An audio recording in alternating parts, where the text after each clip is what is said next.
This residential time summary report? Yes. Where the mail was returned unclaimed? Yeah. And the mail was returned unclaimed on February 13th of 2013, Judge Aurora? Yeah. And you can't reverse your decisions because you're judges. Every day that my sons have been in the wrong grade, yeah, I'm going to sue you. I'm going to sue you for the knowledge that as soon as I informed you, you were obligated to enforce my custody rights.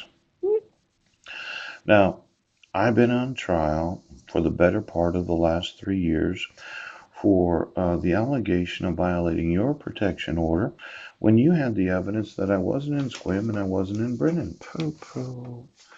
And then every day your thought was, well, we don't feel any guilt. Ooch. It's probably similar to a doctor that abuses and molests Olympic athletes that gets 175 years in prison because nobody really wanted to listen to women.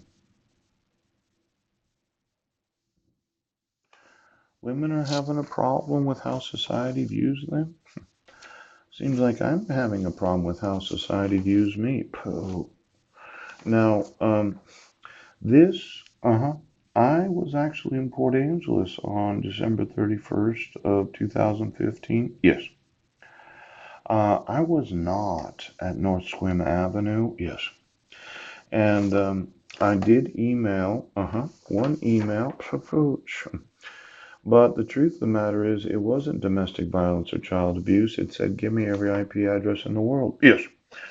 Now, the court taking it upon their discretion, Brent Basden, to reissue this? Yes. Without an actual signature of the petitioner because you said, oh, it's in your discretion. No signature there. Pooch. But this signature, yeah, is not the same as that signature. Can you see the difference in the forgery? So you used abuse of power, forgery, and the refusal to enforce the actual laws so that my wife could get all of the residential time with my sons so that I would never find out exactly how big the crime is. Now, when I've told you that I want a phone call from them, yeah, you thought you'd cover all this up. Mhm. Probably the doctor thought he would cover up all his molestation of Olympic female athletes. Raw rage.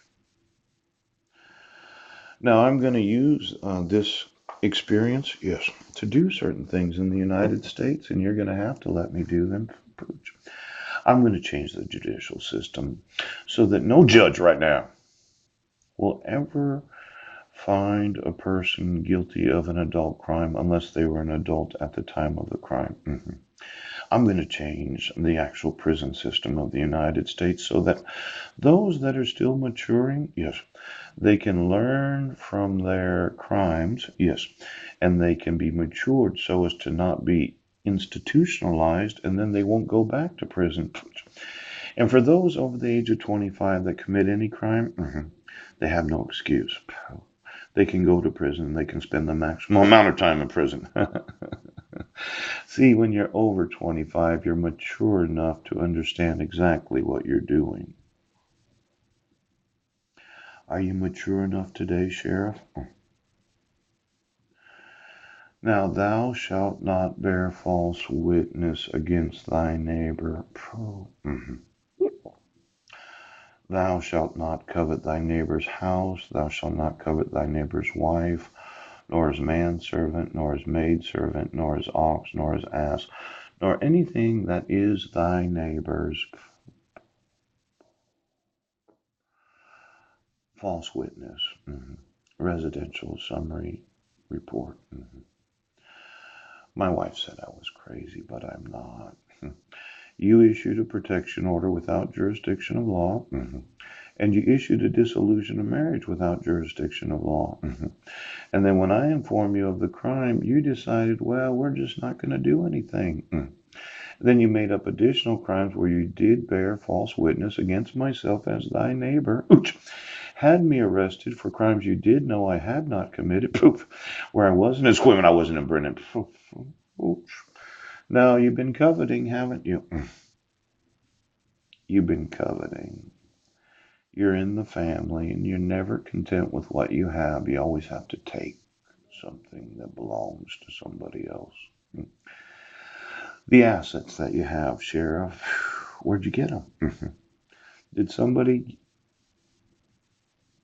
where'd you get your assets? Now, verse 18, and all the people saw the thunderings and the lightnings and the noise of the trumpet and the mountain smoking. And when the people saw it, they removed and stood afar off. And they said unto Moses, speak thou with us, and we will hear. But let not God speak with us, lest we die.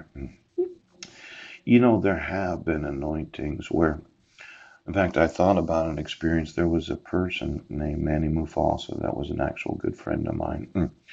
He was in the Palawan Mafioso, and we spent a lot of time together, and I really did like him. But somebody decided to do something mean to me. I took a shower that morning and got dressed. Walked down there and I began to talk to him about exactly what. Well, let's say God was to throw you around a little bit. It's kind of an odd experience. Yes. See, where I was standing and where Manny was standing, there was an actual video camera that could observe his body movements. Ooch. And at the Tamuning Plaza, Manny decided to be a little mean to me and said, well, I'll call CPS on you. And I said, well, if my sons are missing, I will call the police right now. I am very much used to working with people that are very, very dangerous. I did tell Heidi at one point, I'm used to working with those that are very dangerous persons. Let's say you're a trained killer, as an assassin, Pooch, one of these ex-military special forces. And you decided that you're just going to beat the shit right now. I, as a man, have worked with some of the most dangerous individuals in this nation.